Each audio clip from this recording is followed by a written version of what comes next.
Halo, selamat malam Bang Fajri. Halo, selamat Oke, malam Ismaya. Suara saya kedengeran Bang, kedengaran? kedengeran. Suara saya jelas nggak Bang? Oke, oke, Cukup jelas ya? oke. Suara Ismaya jelas. Suara Jelas, saya jelas. cukup jelas? Oke. Eh, Eh, Mungkin karena keterbatasan waktu, kita langsung mulai aja ya Bang ya? Siap. ya, boleh. Bentar. Oke. Assalamualaikum warahmatullahi wabarakatuh. Mungkin bagi teman-teman yang baru Waalaikumsalam hadir, warahmatullahi saya wabarakatuh. ucapkan selamat datang dalam diskusi kita malam ini, yaitu terkait limbah medis di tengah pandemi COVID-19. Dan semoga teman-teman bisa mengikuti diskusi ini dari awal sampai akhir dan bisa mendapatkan ilmu yang bermanfaat. Nah, mungkin sebelumnya saya perkenalkan terlebih dahulu ya Bang. Saya Siti Ismaya, saya dari BEM Sekolah Tinggi Hukum Indonesia Jentera. Nanti saya akan yang memandu berjalannya diskusi kita malam ini. Gitu, dan sebenarnya diskusi kita malam ini Bang, ini adalah diskusi kedua antara BEM Jentera dengan Aisel. Yang pertama itu dulu Aisel yang mengundang BEM Jentera untuk jadi host gitu ya Bang, dalam diskusi terkait menjerat perdagangan tumbuhan dan satwa liar dilindungi sebagai kejahatan terorganisasi waktu tanggal 17 Juli kemarin gitu, sama Bang Antonius Adityanto Nugroho. Mungkin BEM Jentera titip salam untuk Bang Tio ya Bang ya. Oke, untuk selanjutnya mungkin bagi teman-teman pengen tahu dulu nih narasumber kita malam ini. Ini dari ada Bang Fajri Fadilah. Selamat datang Bang. Mungkin teman-teman yang lain juga pengen tahu nih siapa sih Bang Fajri Fadilah gitu. Dan Bang Fajri Fadilah ini dari lembaga mana? Mungkin Bang Fajri bisa menceritakan sedikit gitu. Silakan Bang.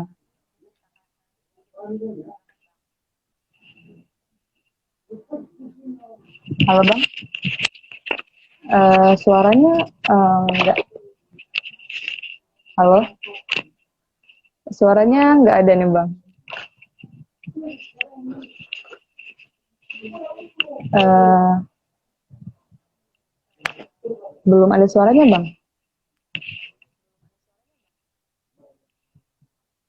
Suaranya hilang.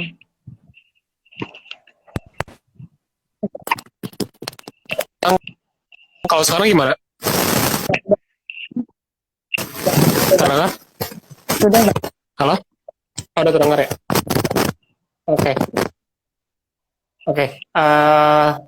Terima kasih Ismaya dan juga teman-teman berada eksekutif mahasiswa dari Sekolah Tinggi Hukum Jentera sudah mengajak saya untuk berdiskusi malam hari ini tentang limbah medis.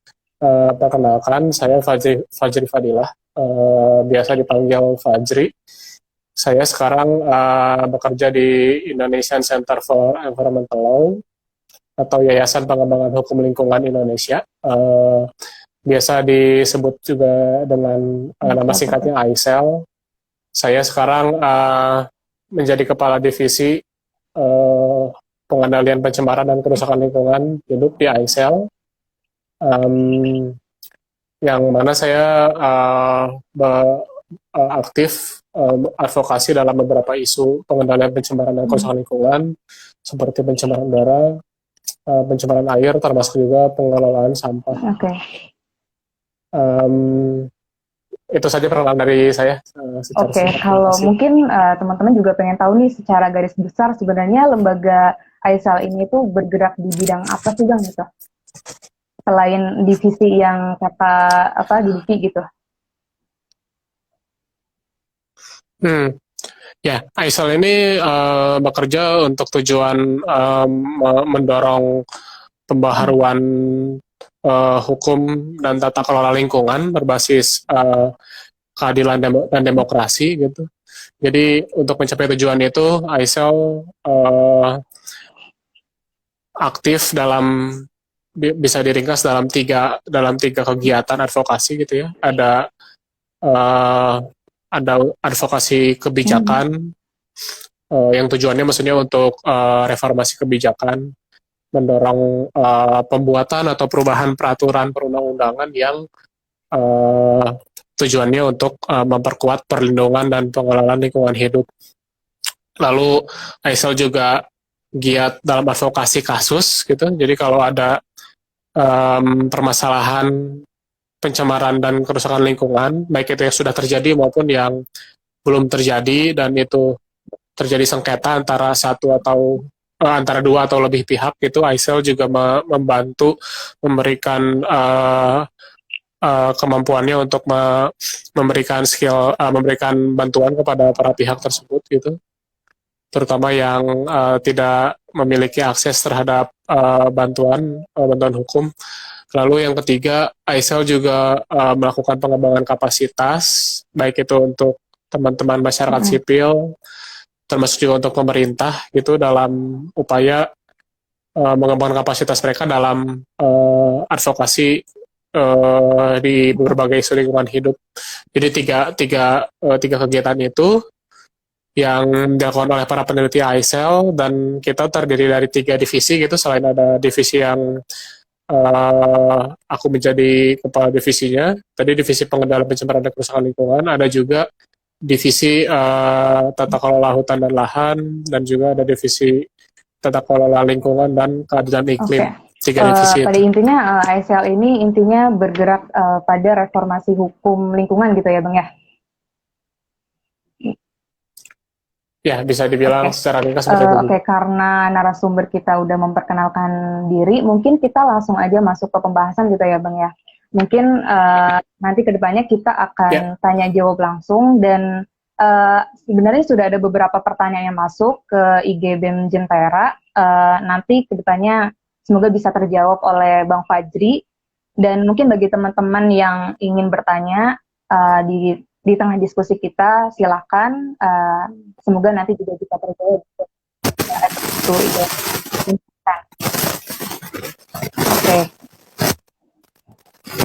Oke. Bagi teman-teman mungkin bertanya gitu, kenapa sih BEM Jentera itu mengadakan diskusi ini gitu terkait limbah medis di tengah COVID-19.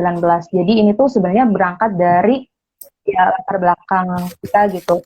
Seperti yang kita tahu bahwa di akhir tahun 2019 gitu, pandemi COVID-19 itu negara-negara di dunia mengalami pandemi gitu.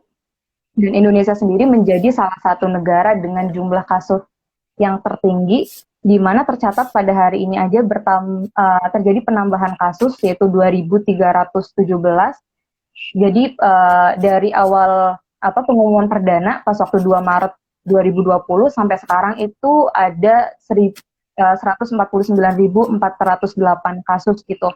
Dan dengan adanya peningkatan kasus tersebut, mungkin teman-teman juga tahu bahwa salah satu cara kita untuk mencegah dan mengendalikan penyebaran COVID-19 ini adalah dengan kita menggunakan alat pelindung diri gitu. Dan alat pelindung diri ini juga yang menggunakan tidak hanya dari pihak rumah sakit yang menangani pasien yang positif COVID, tapi kita juga sebagai masyarakat, baik yang ODP, PDP, maupun kita yang juga dalam keadaan sehat gitu.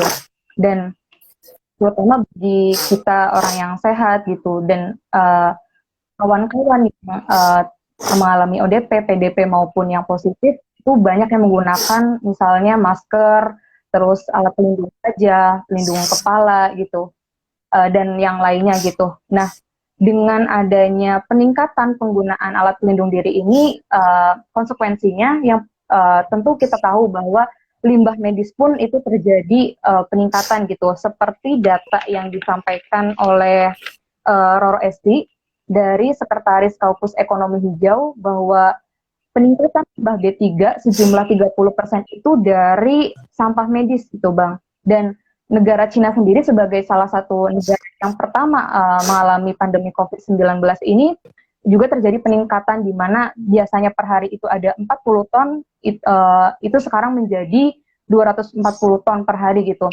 Dan tentu ini menjadi kerisauan kita bersama dengan adanya peningkatan limbah medis ini gitu ya Bang ya. Dan ini menjadi satu poin penting yang perlu ditanyakan gitu.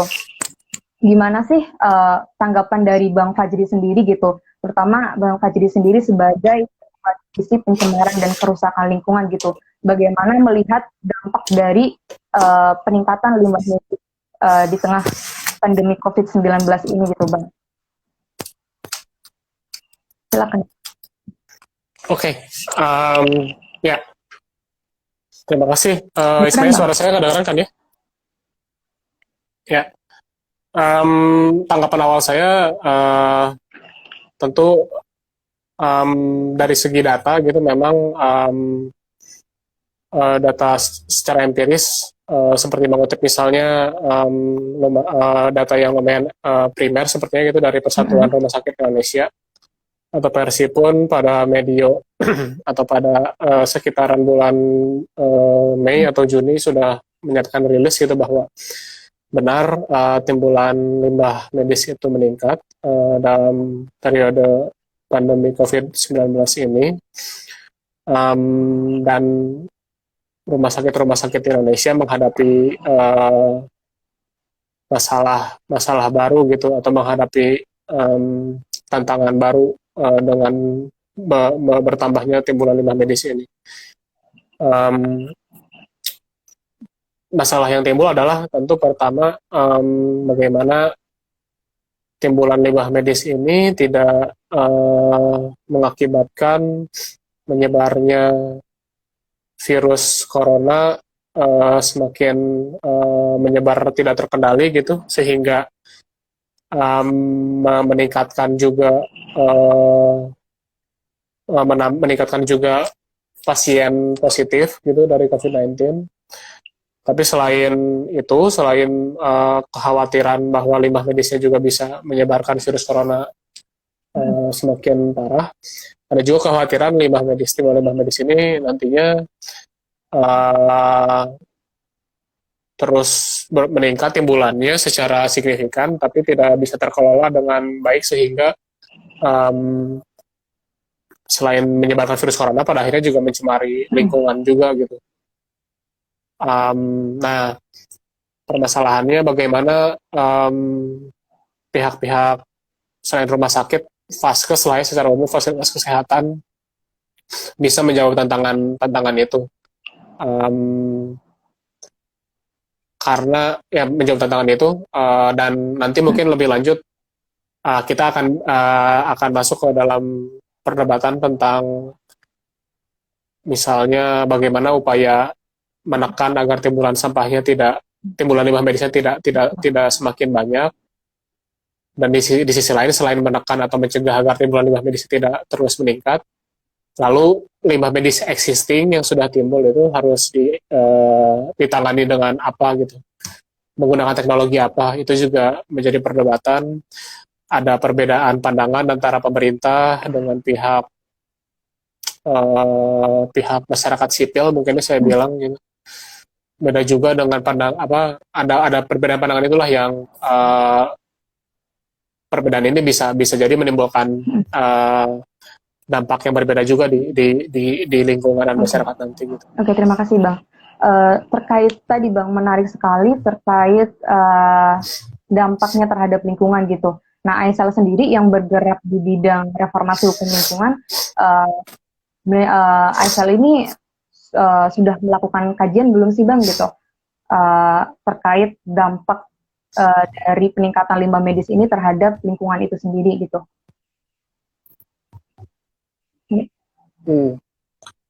Aisal sendiri nggak melakukan kajian secara khusus ya untuk masalah peningkatan limbah medis dalam masa pandemi COVID-19 ini, tapi Aisal hanya mengumpulkan studi-studi ilmiah tentang timbulan limbah medis ini, dan juga penyampaian para ahli teman-teman ahli yang emang ahli di bidang teknis gitu, teman-teman yang emang paham pengelolaan sampah secara teknis, teman-teman fakultas teknik lah istilahnya gitu, teman-teman teknik lingkungan. Aisal mengumpulkan pengetahuan itu untuk kita olah menjadi produk informasi untuk pengikut-pengikut atau followers Aisel di Instagram, Twitter maupun media sosial lainnya. Nah, di situ Aisel mengumpulkan beberapa informasi perihal misalnya peraturan apa yang berkaitan dengan masalah timbulan limbah medis ini, lalu masalah apa yang bisa timbul dari timbulan limbah medis itu, dan apa rekomendasi Aisel gitu terhadap masalah timbulan limbah medis itu. Yang mana sebenarnya Aisel juga pada akhirnya sesederhana menyampaikan studi ilmiah yang mungkin masyarakat belum tahu gitu. Mungkin masyarakat baru mendengarnya hanya dari satu sisi saja, mungkin dari pihak pemerintah saja, tapi Aisel memberikan informasi yang mungkin belum muncul juga di... Nah, menyambung pertanyaan yang pertama tadi, Bang, ini ada pertanyaan dari dedi.krn. Dia menanyakan gini, Bang, ada nggak sih pihak yang diuntungkan atau bahkan pihak yang paling dirugikan gitu dengan adanya limbah medis ini gitu? Silakan, Bang. Kalau dimulai dari yang aku mulai jawab dari yang dirugikan dulu kali ya. Yang dirugikan ya sebenarnya masyarakat luas gitu. Karena dengan timbulan limbah medis yang besar ini, mereka kita maksudnya menghadapi resiko yang lebih tinggi gitu. Resiko dari penyebaran si virus corona sendiri. Lebih jauh lagi sebenarnya juga menghadapi resiko bertambahnya jenis limbah yang mencemari lingkungan gitu, di sungai-sungai atau di Jakarta kan sempat di selokan-selokan, termasuk juga di beberapa beritaan dia pun timbulan limbah medis seperti masker juga bermunculan gitu. Itu resiko yang yang tidak hanya dihadapi oleh biota-biota yang ada di laut misalnya, tapi juga masyarakat atau manusia juga akan mengalami kerugian pada akhirnya gitu. Jadi masyarakat secara umum tentu akan mengalami kerugian. Kalau pihak yang diuntungkan mungkin secara tidak langsung sebenarnya ini berkaitan sama masalah ini ya, masalah yang jadi perdebatan adalah kan teknologi pengelolaan apa yang tepat gitu untuk menangani limbah medis ini. Misalnya pemerintah dari pihak KLHK kan mendorong agar cepat dalam kondisi darurat seperti ini, relatif lah ya istilah darurat ini, maka rumah sakit itu direkomendasikan untuk menggunakan teknologi pembakaran atau disebut juga insinerator. Jadi limbah medis itu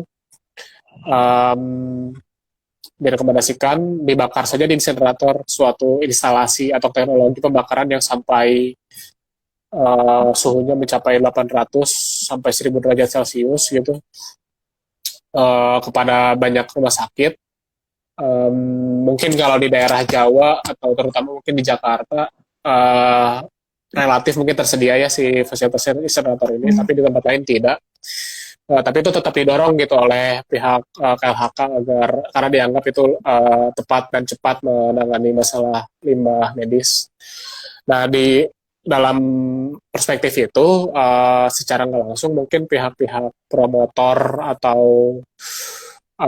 pihak-pihak pebisnis yang memang yang punya bisnis di sekitaran insinerator secara tidak langsung diuntungkan gitu.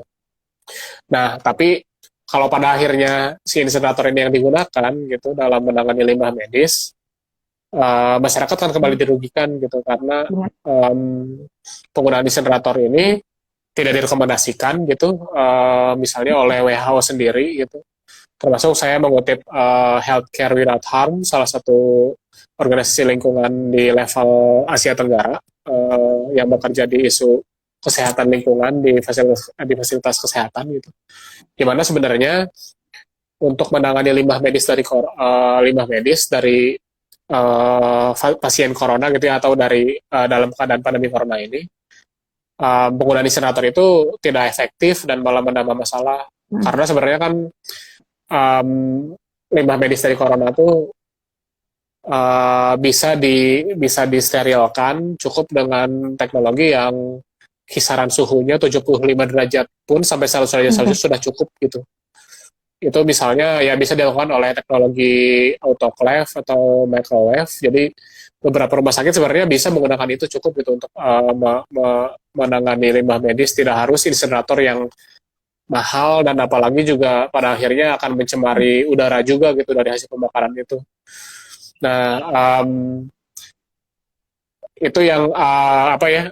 Itu juga yang ICEL dan teman-teman seperti Nexus 3 ya salah satu lembaga yang cukup terdepan dalam isu kesehatan lingkungan gitu. Sebenarnya limbah medis bisa ditangani dengan teknologi yang uh, suhunya lebih rendah dan tidak menimbulkan masalah lingkungan lebih parah gitu. Tidak harus menggunakan Oke. insinerator. Itu mungkin jawaban yang saya bisa sampaikan untuk Oke, mungkin pertanyaan tadi. untuk penegasan lagi gitu ya, Bang. Eh, kita tahu bahwa dampak dari dengan adanya peningkatan limbah medis itu tadi kan kita nggak tahu nih kalau limbah medis ini justru bisa menyebarkan virus corona itu sendiri gitu, dan terutama dengan adanya limbah medis ini tentunya akan mencemari lingkungan gitu. Nah, tapi sebenarnya gitu, bagaimana sih penanganan gitu atau yang tepat untuk masing-masing jenis limbah ini gitu? Karena kan nggak semua kita misalkan orang yang sehat menggunakan semua alat pelindung diri yang digunakan oleh orang yang PDP maupun yang justru positif gitu, Bang. Ya, jadi kalau ini ngomongin material lah ya, ngomongin produk yang pada akhirnya akan menjadi sampah gitu. Uh, Dalam hal ini spesifik limbah medis dari produk-produk yang digunakan untuk pelindung diri, baik itu oleh masyarakat umum maupun oleh pihak pasien yang positif gitu. Untuk masyarakat umum sebenarnya prinsipnya sama kayak pengelolaan sampah biasa gitu ya, sampah rumah tangga, bahwa kita harus mengupayakan untuk mencegah timbulan sampahnya sedini mungkin gitu, semaksimal mungkin. Mirip sama kampanye plastik sekali pakai gitu. Dalam hal alat pelindung diri pun sekarang kan masyarakat bisa menggunakan masker atau alat pelindung diri lainnya yang emang bisa digunakan ulang gitu. Dari segi perlindungan diri dari penyebaran virus corona pun sebenarnya mencukupi gitu. Pakai masker guna ulang pun tidak membuat orang menjadi lebih rentan gitu terhadap penyebaran virus corona, dan mencegah juga timbulnya limbah gitu kan dari kegiatan melindungi diri itu, termasuk face shield pun bisa digunakan ulang sebenarnya gitu, dan bisa dicuci gitu kan masker misalnya. Nah, setelah dicegah pun misalnya ternyata memang dalam keadaan tertentu tidak bisa dicegah, ternyata harus menggunakan masker yang sekali pakai gitu, maka ya masyarakat setidak-tidaknya teman-teman yang menggunakan masker yang memang sekali pakai, pisahkan, sama seperti pengolah sampah di rumah tangga gitu, perlu ada pemilahan sampah di rumah tangga, dia pisahkan dari sampah organik, bahkan pisahkan dari sampah anorganik. Jadi sampah anorganik pun yang non-organik ada spesifik, ini sampah-sampah yang bisa dibilang khusus gitu karena ada kemungkinan resiko corona, dipisahkan, lalu setidak-tidaknya disimpan selama 48 jam. Ini karena mengikuti studinya kan bahwa ada beberapa perbandingan virus corona itu bisa bertahan beberapa jam gitu ya di beberapa surface permukaan gitu. Di surface metal, kayu berbeda gitu, di kain juga beda. Amannya ambil saja 2 hari itu selama 48 jam. Saya lupa antara 48 jam atau 72 jam gitu, simpan dulu. Dari situ maka pihak pengangkut sampah gitu yang secara periodik datang ke rumah gitu, itu bisa mengambil sampah itu seperti sampah biasa gitu, karena sudah kita anggap virusnya sudah hilang dari material masker sekali pakai tadi. Nah, kalau di fasilitas kesehatan mereka juga akan menjalankan praktik-praktik seperti tadi juga, pasti ada pemilahan juga gitu di fasilitas kesehatan. Perbedaannya adalah ya di akhir, di hilir tadi harus dihindari gitu penggunaan teknologi insinerator yang sebenarnya selain akan mencemari lingkungan, tapi juga sebenarnya tidak efisien atau terlalu terlalu berlebihan gitu. menghilangkan virus dari alat pelindung dirinya tidak harus menggunakan teknologi yang pembakarannya sampai 800 sampai 1000 derajat Celcius, cukup autoclave atau microwave yang hanya 75 sampai 100 derajat Celcius pun sudah bisa menghilangkan virus dari materialnya gitu. Kurang lebih gitu dari sejak timbul di rumah tangga ataupun di fasilitas kesehatan sampai akhirnya ditangani di pemrosesan akhir gitu ya. Nih Bang, selanjutnya sebenarnya nih Bang, untuk acuan gitu sebagai acuan para fasilitas kesehatan baik rumah sakit, puskesmas maupun fasilitas kesehatan lainnya gitu, untuk menangani limbah medis ini itu sebenarnya ada aturan khusus gitu nggak sih Bang gitu? Karena saya juga pernah mendengar berita gitu, mereka yang petugas yang habis menguburkan jenazah yang positif corona itu limbahnya itu apa kayak bekas-bekas APD-nya, sarung tangan, masker dan segala macamnya itu kayak berserakan gitu di pinggir jalan gitu. Nah, apakah semua fasilitas kesehatan itu udah ada, maksudnya aturan khusus dan semuanya itu sama rata gitu, agar berjalan sama gitu. Pun kalau misalkan iya ada gitu, bagaimana sih aplikasi dari aturan itu sendiri gitu? Apakah berjalan dengan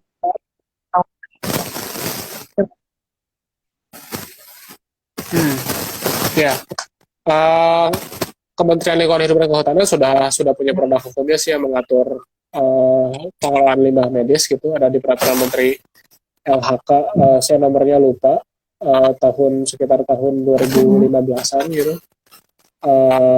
Itu revisi dari peraturan menteri yang sebelumnya sekitar tahun 2011 kalau nggak salah.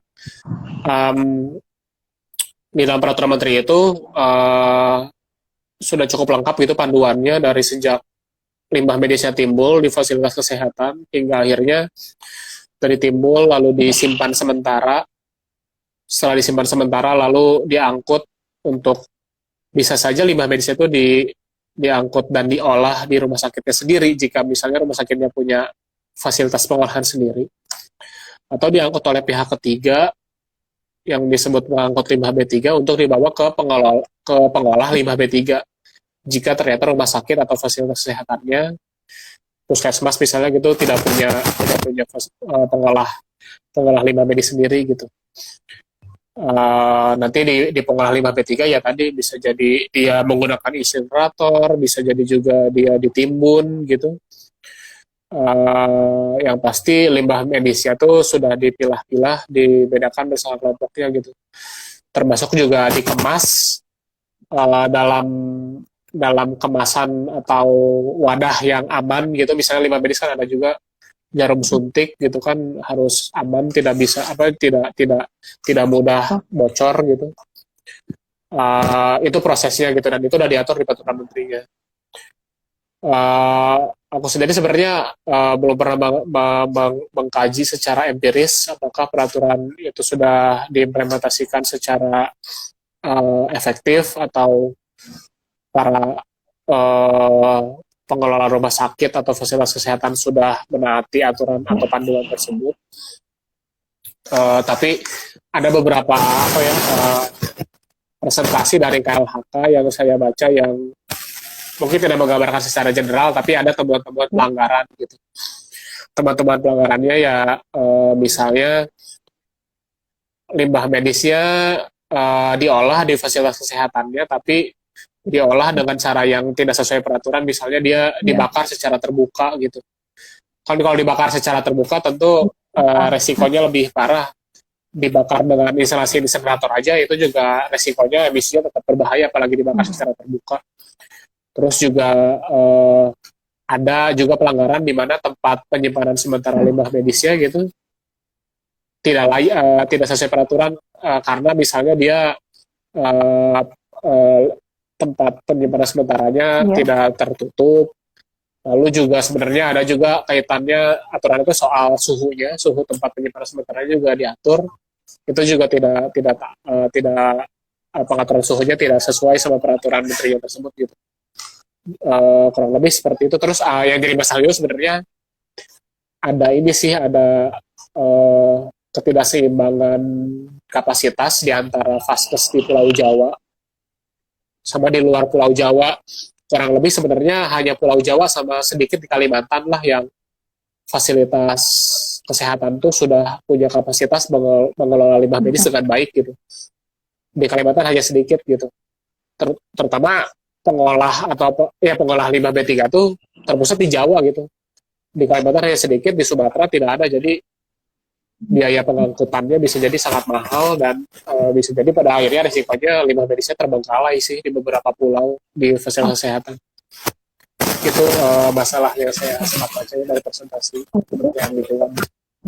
Ketika peraturan dan implementasinya itu permasalahan banget ketika tidak ada keseimbangan gitu antara fasilitas kesehatan yang satu dengan fasilitas yang lain gitu di berbagai daerah di Indonesia gitu. Nah, menyambung dengan pertanyaan ada dua penanya, Bang. Yang pertama ada dari Muhammad Fikri.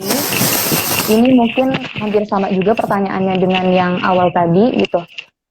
Dia bertanya, apa setiap puskesmas dan rumah sakit di Jakarta atau Jabodetabek itu sudah punya alat penghancur alat medis gitu.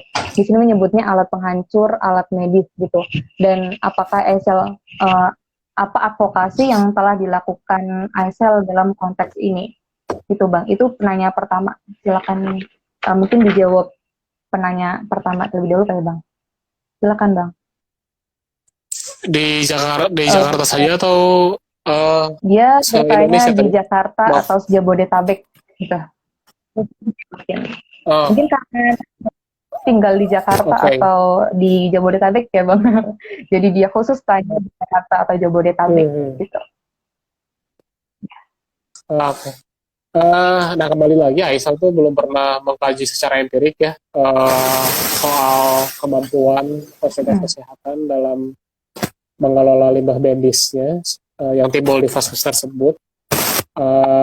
Tapi mengikuti presentasi yang sempat saya baca di KLHK, mungkin secara relatif terutama kalau Jakarta dan Jabodetabek secara relatif vaskesnya sudah punya kapasitas yang cukup gitu untuk mengelola limbah medis secara relatif ya, terutama mungkin vaskes-vaskes yang memang besar gitu. Dalam hal ini maksudnya rumah sakit yang memang juga sudah punya rumah sakit yang punya reputasi yang baik, mereka saya rasa punya fasilitas pengelola limbah medis setidaknya, walaupun ya kritiknya yang saya tahu juga mereka masih menggunakan insinerator gitu. Tentu menurut saya belum pernah baca performa insineratornya sih, tapi saya rasa itu menjadi salah satu kontributor pencemaran udara juga di Jakarta gitu. Walaupun ada pengendali pencemaran udaranya, saya rasa pasti tetap ada emisi-emisi yang keluar dari insineratornya dan juga bisa menimbulkan risiko bagi masyarakat atau orang-orang yang tinggal atau berkegiatan di sekitar rumah sakitnya gitu. Dan terlebih lagi kalau di Jakarta sih atau Jabodetabek, setidak-tidaknya pengolah limbah B3 gitu, pihak ketiga juga ada gitu. Saya lupa PPLI atau apa gitu, pihak pengolah limbah B3. Jadi setidaknya ada pihak ketiga juga yang bisa, rumah sakit fasilitas kesehatan di Jabodetabek setidak-tidaknya jika tidak punya kemampuan dia bisa bekerja sama dengan pihak ketiga tadi gitu yang tersedia kalau di Jabodetabek ada gitu. Jadi lebih Jabodetabek lebih mungkin bisa dikatakan lebih baik gitu ya, Bang, daripada yang lainnya gitu. Nah, tapi dengan adanya ketidakseimbangan itu justru yang tadi menimbulkan permasalahan baru seperti daerah-daerah lain yang tidak memiliki alat tersebut gitu untuk menangani limbah medis ini gitu. Nah, berkaitan dengan itu, ini ada pertanyaan yang mungkin berkaitan. Ini ada dari Yogi Prastia 98 gitu. Dia bertanya bagaimana dengan dana operasional pengelolaan limbah medis yang tidak mencukupi gitu. Mungkin ini nyambung dengan permasalahan yang awal tadi, Bang, terkait dana gitu. Yeah.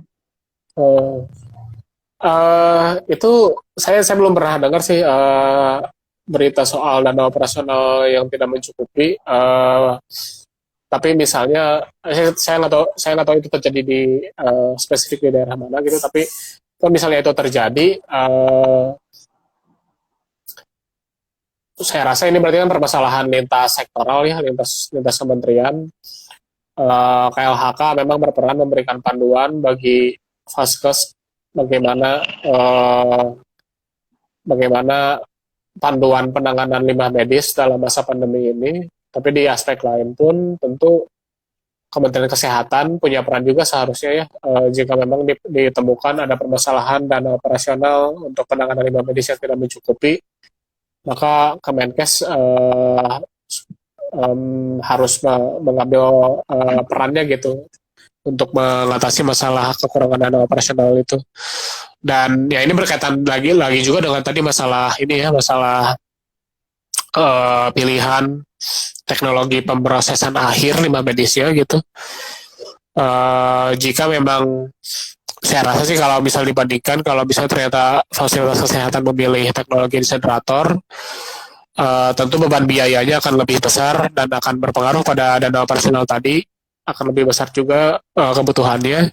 Nah, sedangkan sebenarnya kalau mau efektif, teknologi lainnya yang juga lebih murah dan masalah terhadap lingkungannya lebih lebih rendah gitu, ya bisa Kemenkes disitulah perannya gitu, bisa bisa memberikan panduan kepada para vaskes gitu bahwa bisa menggunakan autoclave sesuai juga panduan WHO, sehingga dana operasionalnya bisa walaupun memang keadaannya sangat misalnya dana anggaran yang ada tidak mencukupi, tapi setidaknya kalau dengan autoclave harganya lebih murah dan bisa mungkin secara relatif bisa terpenuhi gitu. Nah, terkait tadi Bang, beberapa mungkin fasilitas kesehatan di berbagai daerah yang tidak memiliki incinerator gitu untuk menangani limbah medis ini, sebenarnya ini tuh tanggung jawab siapa gitu Bang?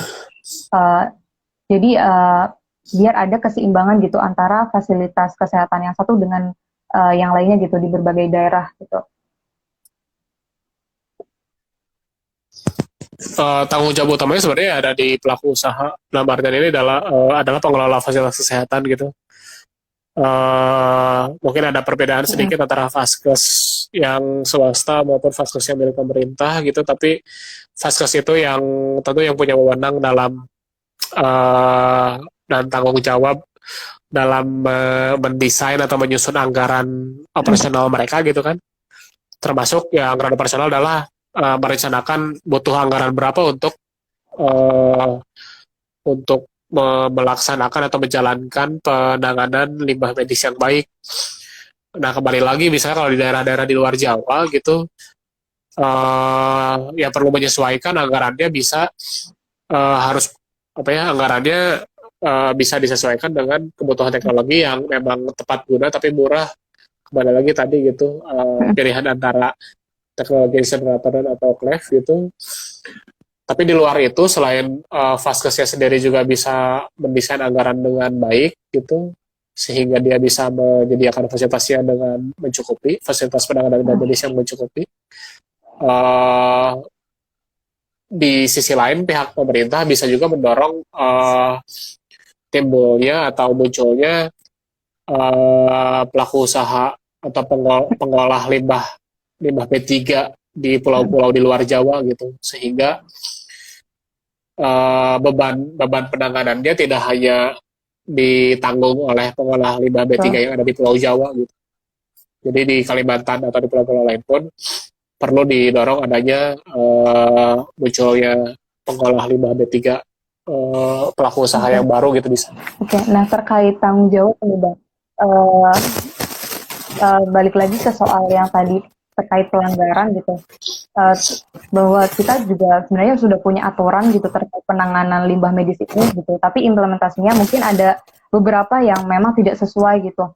Nah, sebenarnya terkait tanggung jawab ketika fasilitas kesehatan atau pihak-pihak yang masih terlibat dalam fasilitas kesehatan itu tanggung jawab siapa gitu Bang ketika terjadi pelanggaran aturan ini gitu, karena seperti yang kita tahu gitu, pelanggaran yang dilakukan itu punya potensi gitu, potensi yang berbahaya bukan hanya untuk mereka sendiri, tapi bagi masyarakat lainnya gitu. Ya, beban tanggung jawabnya kembali lagi ketika ada pelanggaran, beban pertanggungjawabannya ada di pelaku usaha atau pengelola fasilitas kesehatannya gitu. Dalam hal pengelolaan limbah B3, mereka wajib memiliki berbagai izin, mulai dari izin penyimpanan sementara, ada izinnya sendiri gitu ya. Lalu untuk pengangkutan limbah B3-nya pun ada izinnya sendiri. Termasuk untuk untuk pemrosesan akhir gitu ya, untuk penggunaan insenerator atau teknologi lainnya juga ada izinnya sendiri juga. Nah, masing-masing tahapan tadi di dalam izinnya akan mencantumkan hak dan kewajiban si pemegang izin, si pengelola vaskesnya gitu. Misalnya jika dalam tadi contohnya gitu ya, dalam tahapan penyimpanan sementara limbah B3-nya atau limbah medisnya, ternyata ada pelanggaran kalau di dalam izinnya itu disebutkan bahwa fasilitas penyimpanan sementaranya harus punya luas sekian meter persegi, harus ada pengaturan suhu sekian gitu ya. Lalu sampahnya harus dipilah dan juga diberi label gitu ya, limbah medisnya, wadahnya itu harus ada labelnya. Ketika pengawas ternyata menemukan ada tidak sesuai gitu ya dengan yang tercantum di izin, ya pemberi izin itu bisa memberikan sanksi administrasi gitu, sanksi administratif, mulai dari peringatan sampai hingga akhirnya pencabutan izin gitu. Tanggung jawabnya kembali ada di si pelaku usaha. Tapi selain itu pengawas pun gitu punya kewajiban gitu kan untuk melakukan pengawasan, termasuk juga jika ternyata dalam pengawasannya ditemukan pelanggaran, wajib juga memberikan sanksi gitu. Dan jika ternyata pengawasan itu tidak dilakukan dan tidak ada pemberian sanksi, kalau dalam rezim Undang-Undang Perlindungan dan Pengelolaan Lingkungan Hidup, terminologi pengawasan secara umum jika tidak dilakukan, lalu ternyata tapi ini unsurnya memang terlalu berat sih.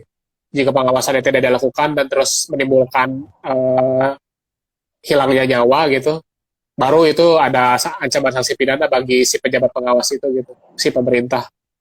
Tapi jika tidak timbul, jika terjadi timbulnya kehilangan nyawa, jika tidak ada kehilangan nyawa sih, pengawas kalau misalnya tidak melakukan pengawasan ya dia nggak ada ancaman sanksi pidana. Cuman pada akhirnya dia bisa ada mekanisme. Kalau dari pemerintah daerah tidak dilakukan pengawasan, ya pemerintah pusat bisa melakukan pengawasan dan pemberian sanksi dari lini kedua gitu. Itu diatur di bab pengawasan dan sanksi administrasi di Undang-Undang Perlindungan dan Nah, tapi gimana kalau dengan mereka yang nggak punya yang nggak punya alat gitu bang untuk menangani limbah medis ini, terutama yang sesuai dengan aturan gitu bang? Karena kan ini jadi kita kayak menjadi tanggung jawab bersama gitu. Fasilitas kesehatan bisa menjalankan aturan ketika dia juga mempunyai fasilitas gitu, menyesuaikan kondisi dan keadaan gitu. Ketika mereka mempunyai beban untuk menangani limbah medis ini gitu, yang tentunya punya potensi khusus gitu, karena ini terkait virus gitu. Nah, tapi ada permasalahan lain di belakangnya gitu, dengan tidak adanya keseimbangan atau ketersediaan gitu alat untuk menangani si limbah medis ini gitu. Ini gimana bang?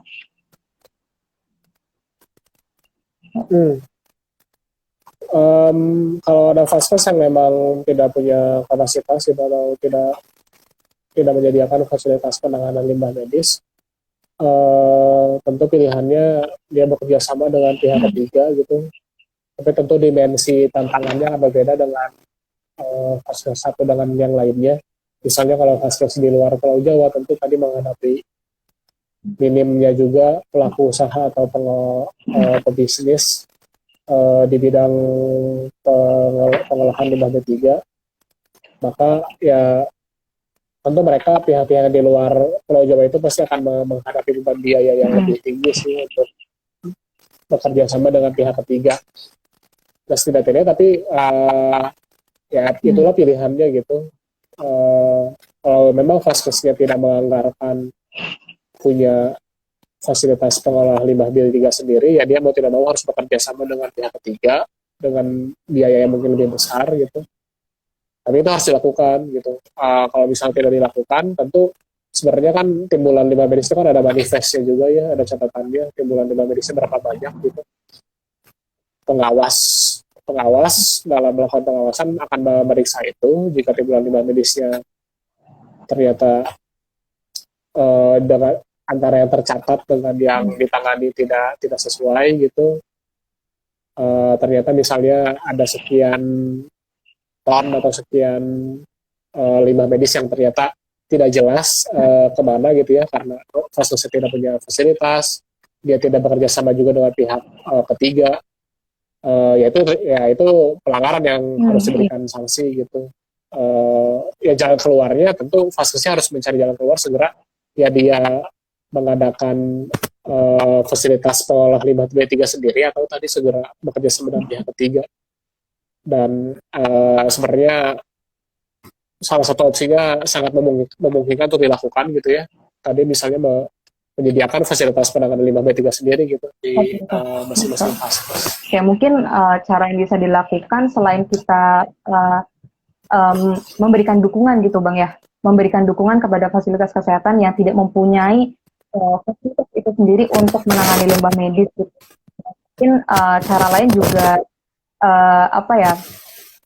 perlu adanya peningkatan pengawasan gitu ya Bang ya, terutama bagi para fasilitas kesehatan baik puskesmas, rumah sakit maupun yang lainnya gitu, yang tidak memiliki fasilitas atau alat tadi untuk menangani limbah medis, itu bisa dilakukan dengan cara kerjasama gitu dengan pihak ketiga untuk menangani limbah medis ini gitu ya, masuk ke limbah B3 gitu ya Bang ya. Iya, halo Bang. Halo.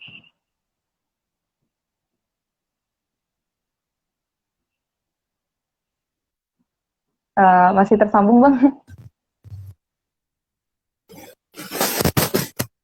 Ya halo Bang. Halo. Sempat putus-putus supaya. Tadi jelas Bang. Suara saya jelas ya? Oke. Tadi sempat putus-putus di bagian akhir. Aku nggak tahu sinyal di aku atau di Ismail, tapi aku nangkap beberapa ya yang Ismail sampaikan. Tapi menurutku gini sih, dalam menghadapi masalah timbulan limbah medis itu di Vaskes ataupun di rumah tangga, pertama kalau buat masyarakat secara umum sih ya kita bisa mendorong perubahan dengan tadi menekan sedikit mungkin gitu timbulan limbah medis di rumah tangga kita sendiri. Pun jika memang terpaksa menggunakan limbah medis yang pada akhirnya menjadi sampah, itu menjadi limbah, ya harus ditangani secara aman, disimpan dulu sementara sebelum diangkut oleh pihak pengangkut dan pada akhirnya ditangani oleh pihak fasilitas pengolah limbahnya gitu. Nah, kalau untuk Vaskesnya mungkin masyarakat nggak punya akses luas juga gitu ya untuk mengawasi secara aktif atau secara langsung gitu ya. Tapi setidak-tidaknya bagi masyarakat yang memang tinggal dekat Vaskesnya atau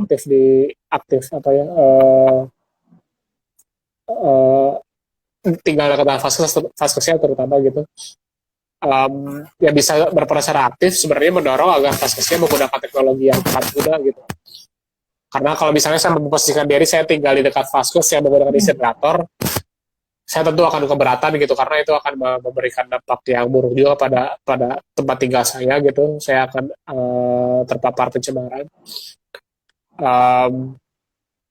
Di luar itu sih menurutku masyarakat dengan berupaya menekan semaksimal mungkin timbulan limbah medisnya itu bisa membantu penyebaran virus corona bisa lebih tertekan, termasuk juga timbulan limbah medisnya juga bisa lebih ditekan lagi gitu. Okay.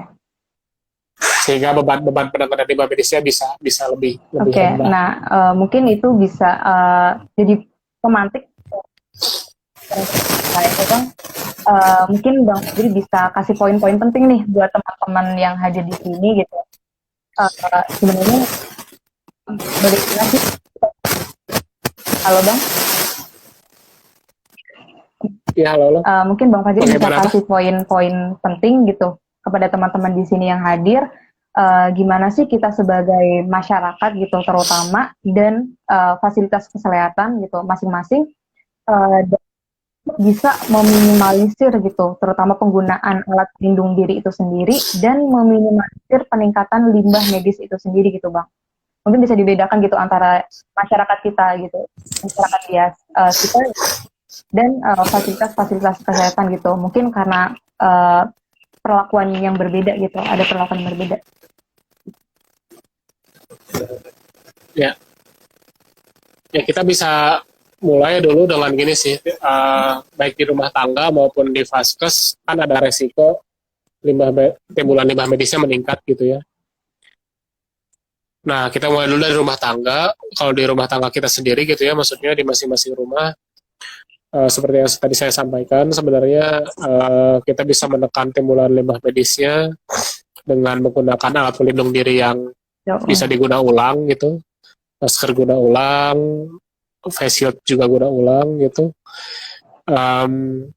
Dengan begitu timbulan limbah masker atau alat pelindung dirinya bisa seminim mungkin gitu. Pun jika harus menggunakan terpaksa gitu, tapi mungkin bisa dihindari. Pun kalau terpaksa ya tadi limbah maskernya harus ditangani dengan baik itu di rumah, dipisahkan, disimpan secara sementara sehingga nantinya oleh pihak pengangkut sampah bisa diangkut dengan lebih aman gitu, tidak menimbulkan risiko bagi para petugas pengangkut sampah.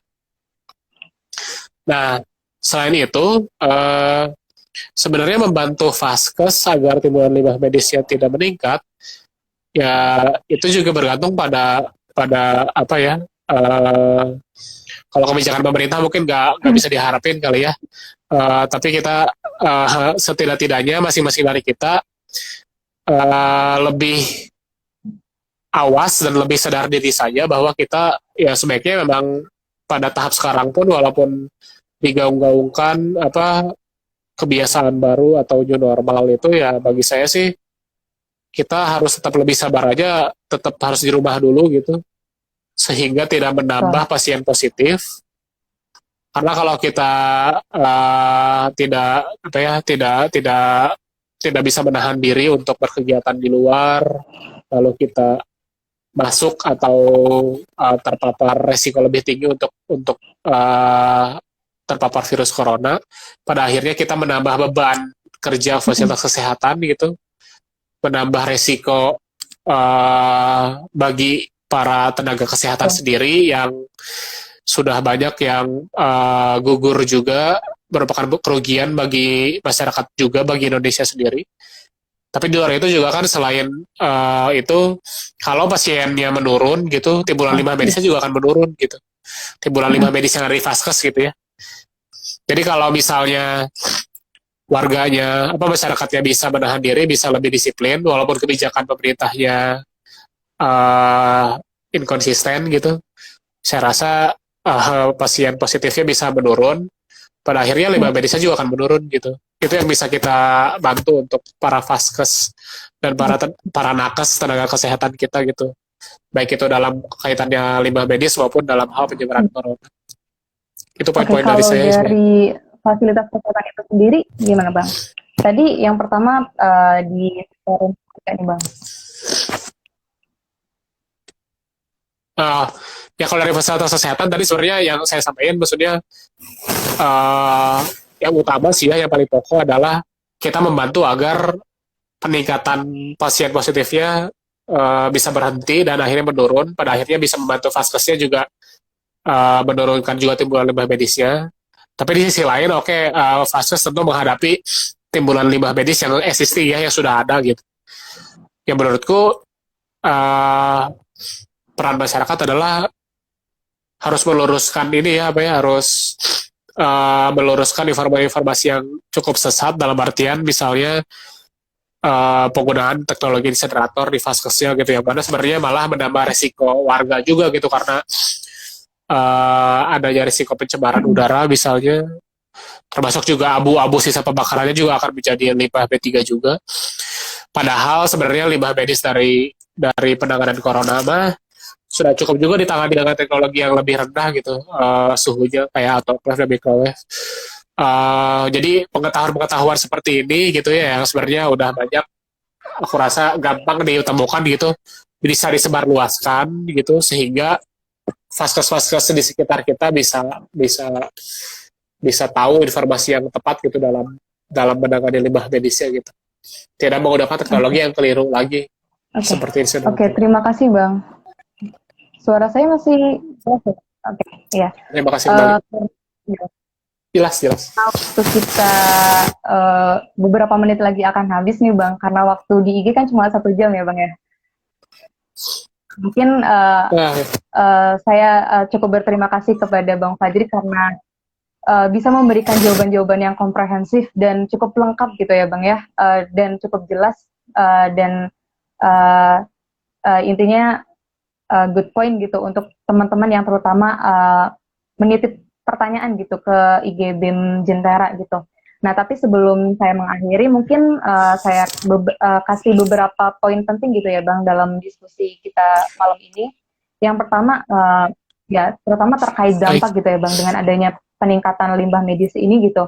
Tadi Bang Fajri mengatakan bahwa dengan adanya peningkatan limbah medis, dampak yang pertama mungkin adanya potensi baru gitu. Karena limbah medis ini tentu mempunyai perlakuannya khusus karena itu bisa menjadi potensi penularan virus corona itu sendiri gitu ya Bang, kalau misalkan tidak bisa ditangani dengan benar gitu. Terus yang selanjutnya dampak yang sangat dirasakan gitu, yang sangat terlihat itu ada di sektor lingkungan itu sendiri gitu. Bahkan maksudnya tidak hanya limbah medis gitu, sampah-sampah yang lainnya pun juga mungkin ya mencemari gitu. Tapi dengan adanya peningkatan limbah medis ini sendiri tentu juga akan menambah gitu ya, menambah pencemaran lingkungan itu sendiri gitu. Terus yang poin kedua terkait penanganan, tadi cukup panjang lebar gitu ya Bang terkait penanganan ini gitu. Nah mungkin untuk bagi fasilitas kesehatan, fasilitas-fasilitas Mas dan yang lainnya mungkin tadi Bang Fajri mengatakan ada aturan khusus nih Bang ya, ada di Peraturan Menteri Kesehatan dan Kementerian Lingkungan Hidup, betul ya Bang ya? Ya di Peraturan Menteri Lingkungan Hidup dan Kehutanan terutama Menteri LHK. Peraturan Menteri Lingkungan Hidup dan Kehutanan tahun 2015, betul ya Bang ya? Oke. Dan mungkin tadi ada tambahan juga terkait penanganan ini mungkin bagi fasilitas-fasilitas kesehatan yang belum bisa menangani limbah medis sesuai dengan aturan, mungkin bisa bekerja sama dengan pihak ketiga gitu untuk bisa menjalankan penanganan khusus gitu untuk si limbah medis ini yang mempunyai potensi berbeda dengan limbah lainnya gitu ya Bang ya. Terus poin yang ketiga ini terkait bagaimana sih kita bisa meminimalisir penggunaan APD dan meminimalisir peningkatan limbah medis itu sendiri gitu. Mungkin kita sebagai masyarakat lagi-lagi diingatkan gitu ya Bang, bahwa kita perlu menjalankan protokol bagi kita yang mungkin tidak memiliki kepentingan khusus gitu atau kepentingan yang mendesak untuk keluar. Ya sebisa mungkin kita sebagai masyarakat bisa membantu bisa membantu orang lain gitu untuk bisa mencegah atau meningkatkan kasus positif itu sendiri gitu dengan tetap diam di rumah gitu ya Bang ya. Ataupun kalau misalkan kita memang terpaksa harus keluar, kita bisa menggunakan terutama alat pelindung diri yang bisa dibawa pulang gitu ya Bang ya. Dan fasilitas kesehatan dengan sinergi yang sama bisa sekuat tenaga, sekuat